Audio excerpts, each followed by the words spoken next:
Selamat pagi, perkenalkan nama saya Agnes Sampeluku. Saya dari kelas 3 Akuntansi Manajerial dengan NIM 1965114. Pada kesempatan kali ini saya akan membahas materi bab 5 tentang kertas kerja audit.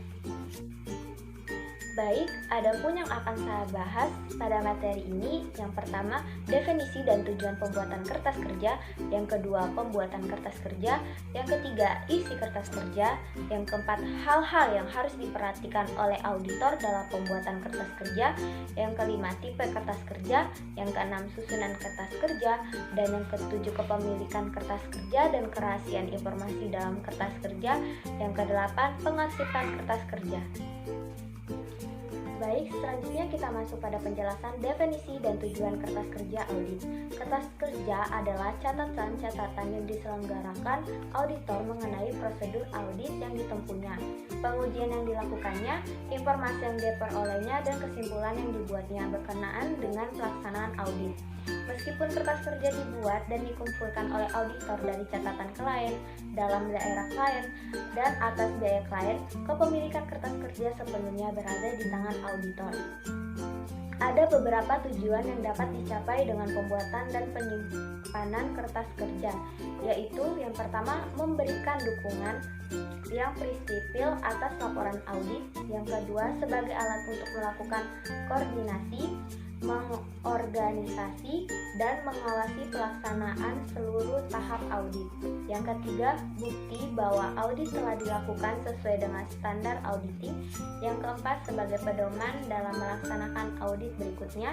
Yang kelima, kertas kerja juga berhubungan dengan ketiga kelompok standar auditing, yakni standar umum, standar pekerjaan lapangan, dan standar kelompok. Baik, berikut contoh dari kertas kerja. Baik, selanjutnya kita masuk pada pembuatan kertas kerja. Ada 4 teknik dasar yang digunakan dalam pembuatan kertas kerja. Keempat teknik tersebut adalah: 1. Pembuatan heading yang berisi nama klien dan judul untuk mengidentifikasikan isi kertas kerja serta tanggal neraca periode audit. Yang kedua, nomor indeks yang dimaksud untuk memudahkan identifikasi dan refreshing silang antar kertas kerja. Yang ketiga, tricks marks yang berupa simbol-simbol yang digunakan auditor untuk membuat referensi penjelasan naratif pada kertas kerja. Yang keempat, pencantuman tanda tangan pembuatan maupun penelahan dan tanggal pembuatan serta penelahan. Baik, selanjutnya kita masuk pada penjelasan audit tick marks. Simbol audit dipergunakan oleh auditor untuk menunjukkan bahwa suatu prosedur audit telah dilakukan, dan penggunaan simbol dimaksudkan untuk menghindarkan kesalahan dan kekurangan dalam penyajian informasi. Simbol audit harus disederhanakan, seperti misalnya tanda silang dilambangkan dengan X, tanda cek dilambangkan dengan kurang, atau tanda huruf dilambangkan dengan C. Tanda-tanda tersebut harus dapat dibedakan dengan mudah, ditempatkan sesudah jumlah yang diverifikasi, dan penjelasan atas simbol audit tersebut dicantumkan di bagian bawah kertas kerja audit. Baik, selanjutnya kita masuk pada penjelasan isi kertas kerja. Menurut SA seksi 339 kertas kerja paragraf 05, kertas kerja harus cukup memperlihatkan bahwa catatan akuntansi cocok dengan laporan keuangan atau informasi lain yang dilaporkan serta standar auditing yang ditetapkan telah dilaksanakan oleh auditor. Kertas kerja harus berisi dokumentasi, yaitu memperlihatkan telah dilaksanakannya standar pekerjaan lapangan pertama, kedua, dan ketiga. Baik, selanjutnya kita masuk pada penjelasan hal-hal yang diperhatikan oleh auditor dalam pembuatan kertas kerja. Yang pertama, lengkap, berisi informasi yang pokok dan tidak memerlukan tambahan penjelasan secara lisan. Yang kedua, teliti. Auditing harus memperhatikan ketelitian dalam penulisan dan perhitungan sehingga kertas kerja bebas dari kesalahan tulis dan perhitungan. Yang ketiga, singkat. Kertas kerja harus dibatasi informasi yang pokok saja dan yang relevan dengan tujuan audit yang dilaksanakan serta disajikan secara ringkas. Yang keempat, jelas. Menghindari penggunaan istilah yang menimbulkan arti ganda. dan menyajikan informasi secara sistematis. Yang kelima, rapi.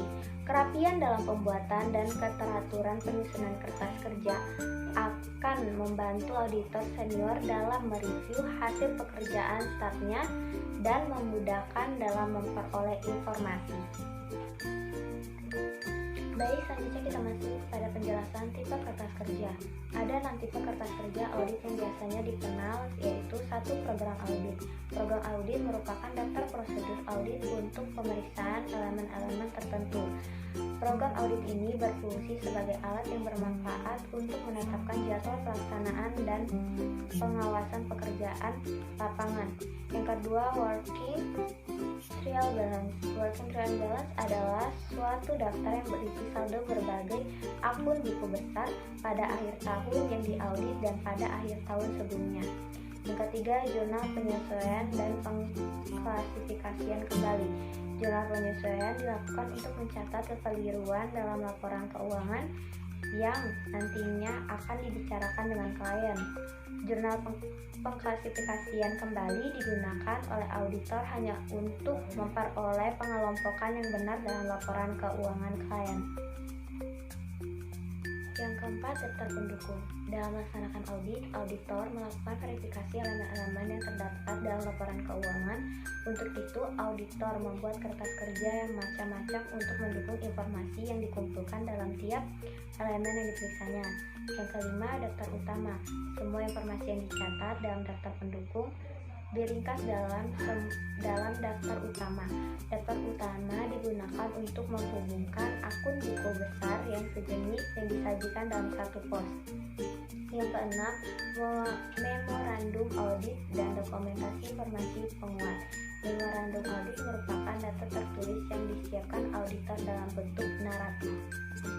Selanjutnya kita masuk dalam susunan kertas kerja. Yang pertama, draft laporan audit. Yang kedua, laporan keuangan auditan. Yang ketiga, ringkasan informasi bagi reviewer. Yang keempat, program audit. Yang kelima, laporan keuangan atau lambar kerja yang dibuat oleh klien. Yang keenam, ringkas jurnal penyesuaian. Yang ketujuh, working trial balance. Yang kedelapan, daftar utama. Dan yang kesembilan, daftar pendukung. Selanjutnya, kepemilikan dan penyimpangan kertas kerja. Kertas kerja adalah milik kantor akuntan publik, bukan milik pribadi auditor maupun klien. Namun, hak kepemilikan kertas kerja oleh KAP diatur dalam aturan etika kompartemen akuntan publik yang berlaku. Baik, selanjutnya kita masuk pada pengarsipan kertas kerja. Yang pertama ada arsip kini. Arsip kini untuk kertas kerja yang hanya dipakai untuk satu audit yang telah diselesaikan. Arsip audit tahunan untuk setiap audit yang telah selesai dilakukan. Arsip kini berisi kertas kerja yang informasinya hanya mempunyai manfaat untuk tahun yang diaudit saja. Yang kedua ada arsip permanen. Arsip permanen untuk kertas kerja yang berisi informasi yang relatif tidak pernah mengalami perubahan. Arsip permanen berisi informasi yang pertama kopi anggaran dasar dan anggaran rumah tangga klien, yang kedua bagian organisasi dan luas wewenang serta tanggung jawab para manajer, yang ketiga pedoman akun, pedoman prosedur dan data lain yang berhubungan dengan pengendalian internal, yang keempat kopi surat perjanjian penting yang mempunyai masa berlaku jangka panjang, yang kelima tata letak pabrik, proses produksi dan produk pokok perusahaan, yang keenam kopi notulen rapat di direksi, pemegang saham dan komite-komite yang dibentuk klien. Adapun tujuan pembentukan arsip permanen yaitu untuk menyelenggarakan ingatan auditor mengenai informasi yang akan digunakan dalam audit tahun-tahun mendatang. Yang kedua, untuk memberikan ringkasan mengenai kebijakan dan organisasi klien bagi staf yang baru pertama kali menangani audit LK klien tersebut. Yang ketiga, untuk menghindari pembuatan kertas kerja yang sama dari tahun ke tahun. Baik, sekian materi yang dapat saya sampaikan. Kurang lebihnya saya mohon maaf. Terima kasih.